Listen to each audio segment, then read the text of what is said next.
Bonsoir, bienvenue dans notre programme Radio Rizzi. Aujourd'hui, nous parlerons des mesures prises par le gouvernement de notre pays suite à la propagation de Covid-19. Ce soir, on a avec nous le sénateur Guarna et mademoiselle Piero, membres de l'opposition. On a aussi avec nous mademoiselle Alessia Pellegrini et mademoiselle Martina Tosello, favorables au confinement. Voici nos autres soldats, passons la ligne. Merci, Monsieur Nicolas. Donc, je voudrais commencer en disant que les décisions que nous avons prises n'étaient pas faciles à prendre. Il n'était pas facile de demander aux citoyens français de rester une autre fois confinés à la maison. Cependant, nous avons fait ces choix pour faire face à cette situation épidémique qui s'est évoluée avec une vitesse à laquelle personne ne s'attendait.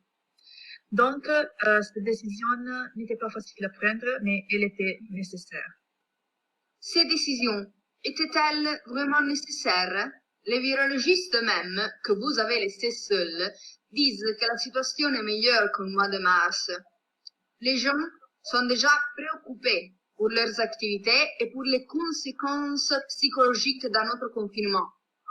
On ne veut plus rester enfermés à la maison. Les gens qui ne mourront pour manque d'argent mourront de faim et nous ne voulons pas que notre peuple se sente seul.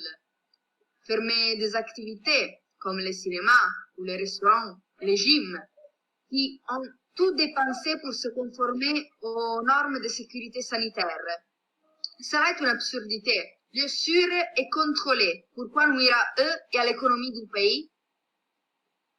Je pense aussi que la situation aujourd'hui n'est pas si grave que la situation de mars-avril, et c'est pourquoi, au cours du premier lockdown, nous avons trouvé des solutions pour faire face aux problèmes du virus, comme par exemple les DAD ou le télétravail. Je pense qu'à présent, peuvent nous aider à affronter quelques-uns des problèmes de tous les jours. On peut travailler chez soi et on peut suivre les cours à la maison. Le gouvernement a cette fois réussi à trouver le juste équilibre entre protéger la santé des gens et protéger l'économie. Le reconfinement pourrait entraîner une contraction du PIB de 4 à 5% au quatrième trimestre, alors qu'il s'était érodé de 13,8% au deuxième trimestre. En outre, il semble que les citoyens français respectent largement les mesures de distanciation physique. La mise en place d'une approche plus ciblée pour lutter contre la pandémie et la forte propension des Françaises à respecter les nouvelles restrictions ont permis de faire baisser le taux de nouvelles contaminations en moins de 2 semaines. Donc, à la fin, le lockdown sert à sauver les vies humaines et même l'économie? Oui, je pense que oui. Alors, ce que vous avez dit, Madame Tosello, c'est juste, parfaitement juste. Mais il faut penser que les mesures auxquelles les gouvernements ont pensé pour sauver l'économie de la France ne sont pas suffisantes. L'argent que les gouvernements doivent au peuple arrive toujours en retard. Vous avez parlé du télétravail, mais franchement, pas tout le monde peut travailler télétravail. Il faut penser que, qui dirons-nous aux travailleurs qui ne travaillent pas dans un bureau et qui doivent subvenir aux besoins de leur famille? Probablement, pendant cet été, on aurait dû penser beaucoup plus au télétravail. Je comprends vos préoccupations, sénateur Guarna, mais nous ne pouvons pas risquer de nous trouver dans une situation similaire de la situation américaine. Nous ne pouvons pas risquer de nous trouver dans une situation dangereuse et de mettre en danger notre vie sociale et la vie économique de notre pays. Madame Pellegrini, je vous rappelle que nous sommes en France. Les affaires de l'Amérique ne nous concernent pas. Il faut sauvegarder notre patrie, la France. Oui, vous avez raison. Mais nous devons aussi confronter les données et les chiffres français à ceux du monde entier pour faire comprendre aux Français que la France est en train d'affronter cette situation de la façon la meilleure possible. Cela signifie mettre en place des mesures très dures, oui, mais qui seront très efficaces pour surmonter cette épidémie. Si nous voyons en ce moment, nous sommes en train de demander de l'aide à l'Union européenne et aux autres pays de l'Union européenne, si leur situation actuelle leur permet de nous aider. Ce que j'ai entendu est ridicule. Tout d'abord, il faut parler de nous, pas de l'Amérique, comme a déjà dit le sénateur Guarna. Notre situation est déjà tragique. Et cela, c'est votre faute et votre incompétence. Laisse-moi parler, s'il vous plaît. Nous, de l'opposition, nous sommes tous unis. Et depuis des mois, nous vous demandons des remèdes efficaces. Nous vous avons aidé et vous ne nous avez pas écoutés. Il ne suffit pas ce que vous faites lorsque les gens à la maison n'ont pas de nourriture et souffrent de dépression. J'en peux plus, je pars. Vive la France et vive la République. Ce comportement est absurde pour une femme de la politique. Vous n'avez pas compris la gravité de la situation. C'est difficile pour tout. Pour les étudiants, pour tous les citoyens français et européens, pour l'économie. On va prendre des décisions pour le bien de l'État. C'est ridicule. Nous ne pouvons pas nous permettre de perdre des citoyens. Nous ne pouvons pas nous permettre de perdre des personnes. Nous ne parlons pas des cibles, mais des personnes qui peuvent être des membres d'une famille. 40 000 personnes sont déjà décédées. Il vaut mieux une période de confinement, donc, ou la perte des hommes, de votre compatriote. Je vous demande. C'est juste, Madame Tosello, mais pensez-y un instant. Les mesures que le gouvernement a prises sont insuffisantes. Si vous voulez prendre des mesures, prenez-le bien. Vos compatriotes sont morts à cause de votre incompétence. La cause de la dépression du peuple français, c'est vous. Aujourd'hui, tous les Français sont renfermés à cause des vœux.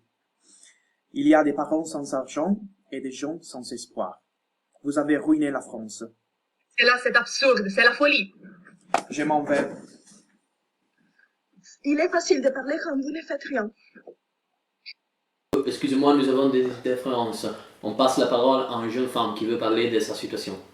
Bonjour amis téléspectateurs. Bonjour madame, présentez-vous s'il vous plaît. Je suis Julie et ma petite s'appelle Louise. Et comment le Covid a affecté votre famille? Vous devez savoir que mon mari m'a quitté il y a 3 ans et donc je suis mère célibataire. Et avec ce confinement à cause du Covid, j'ai beaucoup plus de temps pour mon chou. Et quel est votre revenu? Je suis serveuse dans un petit café. Et avec ces nouvelles mesures introduites par le président Macron, je suis forcé à la maison avec ma petite. Mais le vrai problème, c'est que le FSE, c'est-à-dire le Fonds Solidarité Entreprise, n'est pas suffisant pour survivre. Des 8 millions alloués par l'État, seulement 10 000 sont destinés à chaque entreprise. Puis, je n'ai pas encore reçu le salaire du dernier mois. Donc, que veux-je faire, tout seul, avec ma petite? Voyons notre témoignage. On va écouter la voix d'une étudiante. Bonjour mademoiselle, quel est votre nom? Bonjour, je m'appelle Amélie. Quelle école fréquentez-vous? Je fréquente le lycée Molière à Paris. Et qu'est-ce que vous pensez de l'organisation de l'école?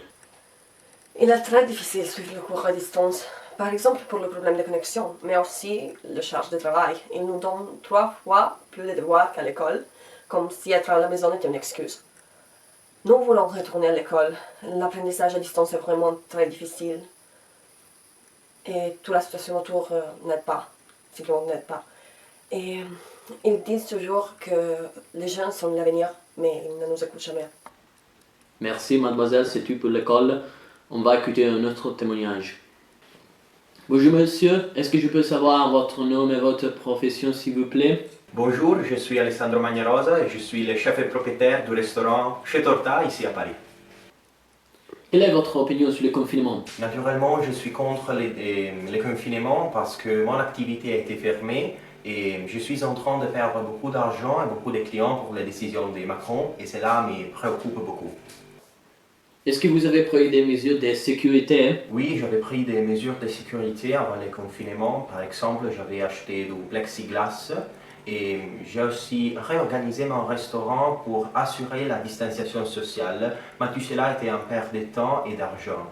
En plus, mon dépendant, mes employés ont dû faire un cours de formation pour servir en cette situation, mais tout cela a été inutile. Et pour cela, je suis très énervé. Est-ce que vous réussirez à continuer votre activité avec la livraison à domicile? Non, la livraison à domicile ne suffit pas et si les aides que l'État a promises n'arriveront pas rapidement, je serai obligé à fermer mon activité pour toujours. Je vous remercie beaucoup. Au revoir. Monsieur, dame, vous avez écouté la voix de beaucoup de citoyens français qui nous ont expliqué la situation que nous sommes en train de vivre. C'est tout pour aujourd'hui. Je vous donne rendez-vous à demain.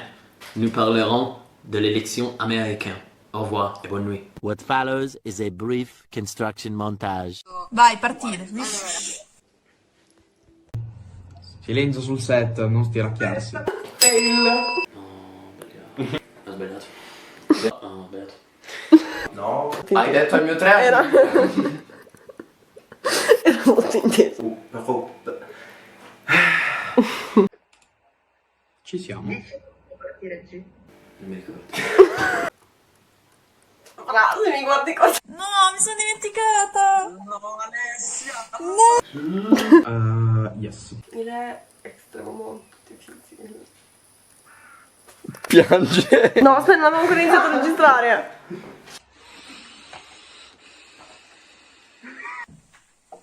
Abbiamo finito? Raga, ce l'abbiamo fatta. Vive la France e vive la République. We hope you enjoyed this brief construction montage.